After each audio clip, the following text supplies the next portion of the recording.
राम राम दोस्तों, जय बाबा नीम करोली महाराज जी की। आशा है कि आपके ऊपर भी बाबा नीम करोली जी की अपार कृपा होगी। आपके घर परिवार में भी सभी कुशल मंगल हो, यही मैं प्रार्थना करता हूँ श्री राम जी से, हनुमान जी से, मेरे बाबा नीम करोली जी से।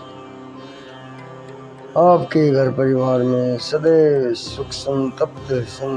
सुख सन्मति दे मेरे भगवान। इसी मंगल कामना के साथ में आज श्रीमद् वाल्मीकि रामायण अयोध्या कांड का 104वां सर्ग शुरू करता हूँ। मेरे सभी भाइयों के ऊपर श्री रामायण जी की अपार कृपा हो, इसी प्रार्थना के साथ शुरू करते हैं। जय श्री राम। 104वां सर्ग। वशिष्ठ जी के साथ आई हुई कौशल्या का मंदाकिनी के तट पर सुमित्रा आदि के समक्ष दुखपूर्ण उद्गार। श्री राम, लक्ष्मण और सीता द्वारा माताओं की चरण वंदना तथा वशिष्ठ जी को प्रणाम करके श्री राम आदि का सबके साथ बैठना। महर्षि वशिष्ठ जी महाराज दशरथ की रानियों को आगे करके श्री रामचंद्र जी को देखने की अभिलाषा लिए उस स्थान की ओर चल दिए जहाँ उनका आश्रम था। राजरानियां मंद गति से चलती हुई जब मंदाकिनी के तट पर पहुंची, तब उन्होंने वहां श्री राम और लक्ष्मण के स्नान करने का घाट देखा। इस समय कौशल्या के मुंह पर आंसुओं की धारा बह चली। उन्होंने सूखे एवं उदास मुख से दीन सुमित्रा तथा अन्य राजरानियों से कहा, जो राज्य से निकाल दिए गए हैं तथा जो दूसरों को क्लेश न देने वाले कार्य ही करते हैं, उन मेरे अनाथ बच्चों का यह वन में दुर्गम तीर्थ है, जिसे उन्होंने पहले स्वीकार किया है। सुमित्रे, आलस्य रहित तुम्हारे पुत्र लक्ष्मण स्वयं आकर सदा यहीं से मेरे पुत्र के लिए जल ले जाया करते हैं। यद्यपि तुम्हारे पुत्र ने छोटे से छोटा सेवा कार्य भी स्वीकार किया है, तथापि इससे वे निंदित नहीं हुए हैं, क्योंकि सद्गुणों से युक्त ज्येष्ठ भाई के प्रयोजन से रहित जो कार्य होते हैं वे सब ही निंदित माने गए हैं। तुम्हारा यह पुत्र भी उन क्लेशों के योग्य नहीं है जिन्हें आजकल वह सहन करता है। अब श्री राम लौट चले और निम्न श्रेणी पुरुषों के योग जो दुखजनक कार्य उनके सामने प्रस्तुत है उसे वह छोड़ दें। उसे करने का अवसर ही उसके लिए रह ना जाए। आगे जाकर विशाल लोचना कौशल्या ने देखा कि श्री राम ने पृथ्वी पर बिछे हुए दक्षिणाग्र कुशों के ऊपर अपने पिता के लिए पिसे हुए ईदगुदी फल का पिंड रख छोड़ा है। दुखी राम के द्वारा पिता के लिए दिए हुई भूमि पर रखे हुए उस पिंड को देखकर देवी कौशल्या ने दशरथ की सब रानियों से कहा, बहनों, देखो, श्री राम ने रघुकुल वंश के स्वामी रघुकुल भूषण महात्मा पिता के लिए यह विधि पूर्वक पिंडदान किया है। देवताओं के समान तेजस्वी वे महान मामना भूपाल नाना प्रकार के उत्तम भोग चुके हैं। उनके लिए यह भोजन मैं उचित नहीं मानती।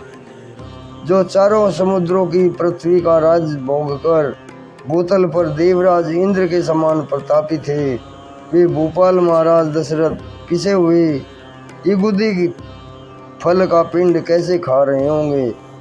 संसार में इससे बढ़कर महान दुख मुझे और कोई प्रतीत नहीं होता।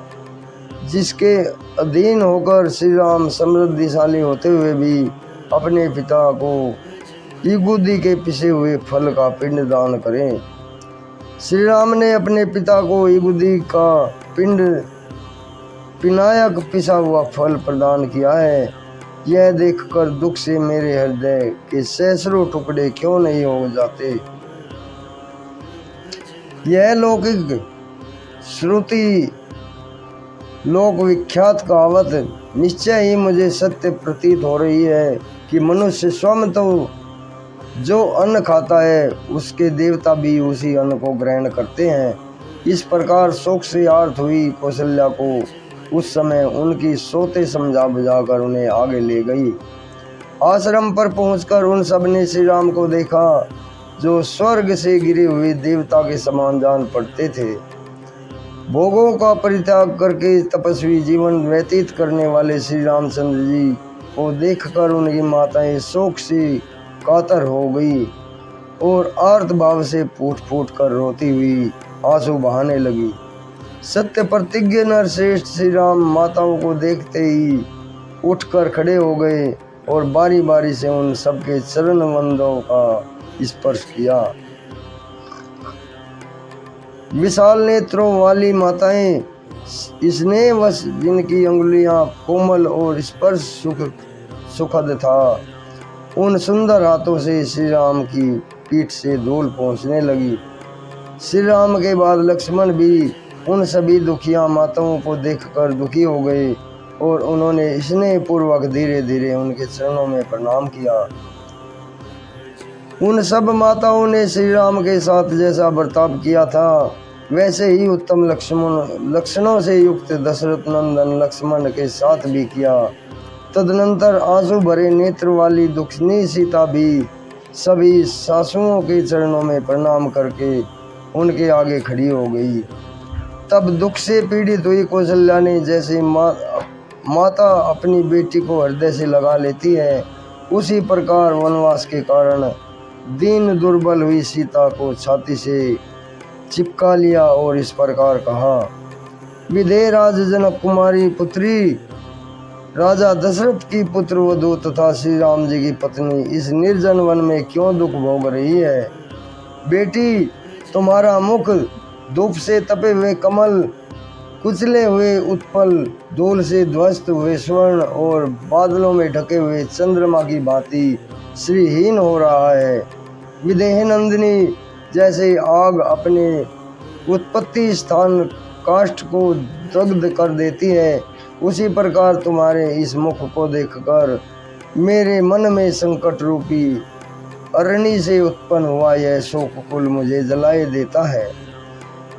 शोकाकुल हुई माता जब इस प्रकार विलाप करती रही थी, उसी समय भरत के बड़े भाई श्री राम ने वशिष्ठ जी के चरणों में पड़कर उन्हें दोनों हाथों से पकड़ लिया। जैसे देवराज इंद्र बृहस्पति के चरणों का स्पर्श करते हैं, उसी प्रकार अग्नि के समान बढ़े हुए तेज वाले पुरोहित वशिष्ठ जी के दोनों पैर पकड़कर श्री रामचंद्र जी उनके साथ ही पृथ्वी पर बैठ गए। तदनंतर धर्मात्मा भरत एक साथ आए हुए अपने सभी मंत्रियों, प्रधान पूर्ववासियों, सैनिकों तथा धर्मज्ञ पुरुषों के साथ अपने बड़े भाई के पास उनके पीछे जा बैठे। उस समय श्री राम के आसन के समीप बैठे हुए अत्यंत पराक्रमी भरत ने दिव्य दीप्ति से प्रकाशित होने वाले श्री रघुनाथ जी को तपस्वी के वेश में देखकर उनके प्रति उसी प्रकार हाथ जोड़ लिए, जैसे देवराज इंद्र प्रजापति ब्रह्मा के समक्ष विनीत भाव से हाथ जोड़ते हैं। उस समय वहां बैठे हुए श्रेष्ठ पुरुषों के हृदय में यथार्थ रूप से उत्तम कौतूहल सा जाग उठा था कि देखें, ये भरत जी श्री रामचंद्र जी को सत्कारपूर्वक प्रणाम करके आज किस उत्तम रीति से उनके समक्ष क्या कहते हैं।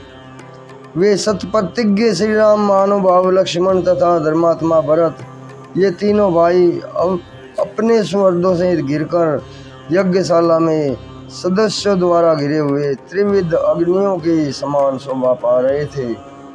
इस प्रकार श्री वाल्मीकि निर्मित आर्ष रामायण आदि काव्य में अयोध्या कांड में 104वां सर्ग पूर्ण हुआ। जय श्री राम, जय हनुमान जी, जय बाबा नीम करोली महाराज। राम